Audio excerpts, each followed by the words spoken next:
3 రాత్రులు కాదు, 3 వారాలు కూడా నిద్ర పట్టట్లేదా? అయితే ఇది వార్నింగ్ సైన్ కావచ్చు. ప్రతి ఒక్కరికి నిద్రలేమి రావచ్చు, కానీ కొన్ని లక్షణాలు కనిపిస్తే దాన్ని నిర్లక్ష్యం చేయకండి. ఈ లక్షణాలు మీలో ఉన్నాయా?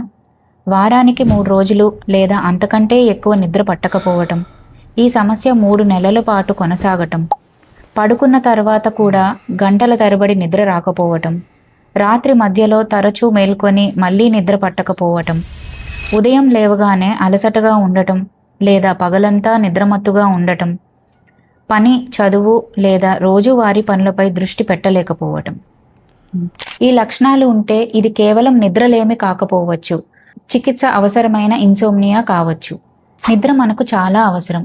ఒకవేళ మీకు నిద్రలేమి ఉంటే ఆలస్యం చేయకుండా మంచి సైకియాట్రిస్ట్ని కానీ లేదా స్లీప్ స్పెషలిస్ట్ని కానీ కలవండి. దీనివల్ల మీరు కోల్పోయిన నిద్రని మళ్ళీ పొందవచ్చు.